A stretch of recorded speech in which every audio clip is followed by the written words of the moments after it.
Hello everybody. In this video, you're going to learn more about target lists inside your SuiteCRM system. Okay, so let's go.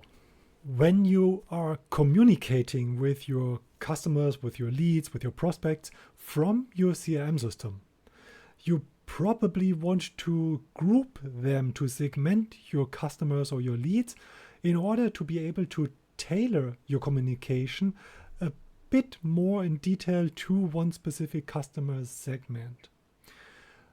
That is what target lists are for. Additionally, they can be used for a technical background, and we're going to look into those now. In order to do that, we're just heading over to the targets list. Don't confuse it with the targets. They're not part of each other, even though the naming is quite similar. They can be part of each other, but don't have to be.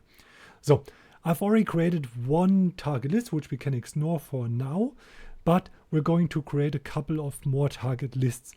And then we first assume you would like to send out an email blast, like a standard newsletter to everybody. So your standard newsletter about that's new with your business in June 24 or something. This is your standard newsletter. So newsletter June 24. So here you go. You've got the name for a target list, and later on you can invite all your targets. Let's look into the type. So there's a default type, which is basically a default. So that's what you would do if you don't have anything specific in mind, which we need now. But there are other types as well. A seed type is something like a small customer subgroup or like a preview group of the default type. The specific thing about this one is later on when we do campaigns, if you're using a seed list, and then if you send out a test email, a test newsletter to the seed group, could be yourself, could be your employees or whatever, and then you would not have those data like did they click, did they open, did they whatever participate inside the campaign results or the campaign statistics. Then the suppression lists, I think it speaks for itself, by domain, by email address. So one individual email address is suppressed, and by ID, the ID of one contact or one lead is suppressed, even though this contact has multiple email addresses. Suppression means like they will not receive an email. And test is fairly similar to the seed as well. So again, for the campaigns later on, in the campaigns, you can add this test list, send out to the test list first, and then you can remove the email statistics or like the campaign statistics from the campaign by deleting the test entries. We're going to stick to default here. Description, I mean, if it's very self-explanatory, if you're using it one time only, then yeah, this would be good to go. You don't have to do anything special. And other is just our standard assigned to date modified, date created. That's all fine for now. I save this here. And now, despite the type, which is basically the technical point of view, there is a marketing or organizational point of view as well, because sometimes you don't want to send out an email to everybody. You want to send out an email specifically to leads which have signed up during the last month or something. So you could do this, or you have other demographics like age, like birth date, or you've got the area and you want to go by north and south or something, or by states. And then you can segment your customers in a finer way, in a finer structured way. And then you can tailor your communication. So maybe you want to say like newsletter June for Miami and newsletter June for Wisconsin or something. So then you've got like different areas, or you would say we've got news or like birthday kits within the last 2 weeks. And then you've got all birthday participants, or like you're selecting everybody with a birthday within the last 2 weeks, and you would say like, hello, congratulations, and here's your gift or whatever. So then we would be adding exactly this, what I talked about now, to your, and that's a question, do you want to send it to accounts, to contacts, to leads, or to targets? And you can even mix them up. And we're just going to do this now. So here for the targets, you can either create a contact, or you can create records from here, which is a bit cumbersome. I wouldn't, but link is the most standard, common practice to do here. So we would link something existing, and you can even go, so if you want to get that far and say like you've got the basic filter here, and then you can filter from here as well. So let's say you want to have all first names starting with a B, and the status should be new. Let's see whether we find any. Oh yeah, we do find some. So and then we can click them here and link them all into our campaign. So, and if we remove the other ones, which are just demonstrated how to add them, actually, let's do this as well. So unlink record, it will simply remove the link between the target list here and the record itself. It will not delete the record. So don't, unlink this record. Only the relationship will be unlinked. Don't worry. That will not break anything. It's just the relationship that you're going to delete here, nothing else.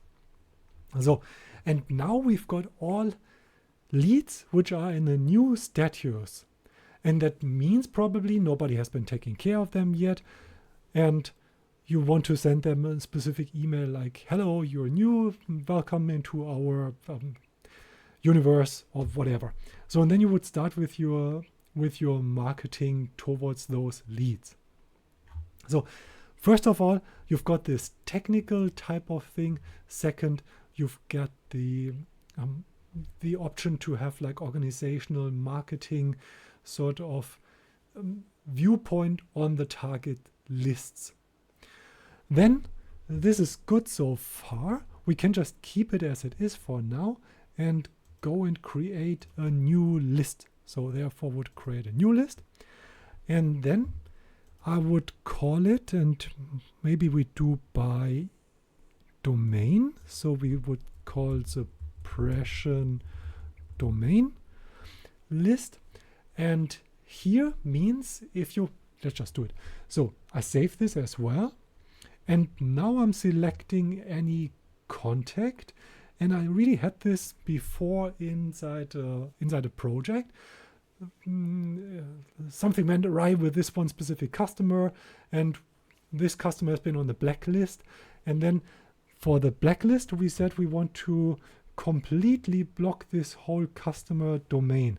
So I'm not sure whether I want to block the whole example.info now. I just search whether maybe this one here, maybe these are less, but there's a lot of or Taiwan. I'm just searching for something which might not have too many. Example TV should work as well. So I assume Taiwan again. So therefore, let's do the TV one. So I basically only put Clark Dubbin onto this list, but this person has a domain name with the example.tv. And now, independent from which other targets or contacts, leads I put onto my default list, if they have the same domain name, there will not be any emails being sent to this contact here. And therefore you can work with those suppression lists and make it quite flexible. So you've got per email, in case you've got duplicates, meaning like one email is associated with one lead and one contact or something, or you've got the domain, which we just did, or you've got ID, because it is possible as well that one contact, for instance, has multiple email addresses and you want to suppress all their email addresses from sent out. So that's good for now. One more thing that I want to do is create a target list for, let's say, seed test, and then I can do a seed one. Okay, seed test is kind of like doing both now, but let's call it seed list to make it a bit clear. So, and now I can add, for instance, a lead,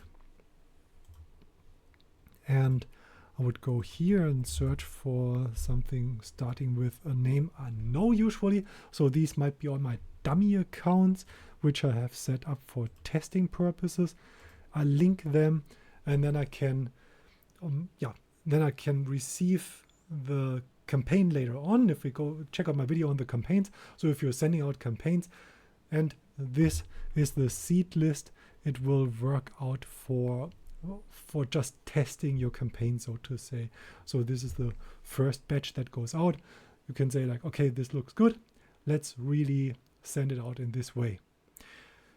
If you want to know more about the only technical part of things, you can go into this one here. So there's a documentation, target lists, and their default seed. So here you will have the explanation again of what it means, why there are different ones. This is purely the technical side of things. You might need to set it up if you have specific workflows. You don't always need them. The marketing side of things might be a bit more, either much easier or much more complex, depending on what you're doing here. So the easy thing is just, I want to send out a newsletter to all of my dozens of customers or whatever, because I'm just a small business and I don't care much about optimizing my marketing and strategy with individual communication or something. But much more complex could be as well. You've got a marketing automation integrated. You're tracking the behavior of the leads. At the same time, you've got maybe transactions from the leads. So with a BI and a data warehouse, you're calculating quality of the contacts, and then you've got all these different data points that you're moving back or storing inside your CRM system. Based on those, you're creating reports, and inside the reports, you would then be able to list them all inside your target list. Or alternatively, if you're selecting something for the target lists here, you would need to add all the fields that are interesting for you to segment your customer into different groups, into smaller segments. Here, you would simply need to add those fields in order to be able to search for those. Otherwise, you would simply do it via the reports and then use the reports to drill the data down, make the customer groups very, very small, and then have very highly individualized communication going out. Okay, that's all for now. You've seen a list of different options, what to do with a target list from a technical perspective, from a marketing perspective, and we quickly talked about how far you can really take it on those marketing inside your SuiteCRM system with based on data-driven marketing, so to say. That's all for this video. See you next time. Bye.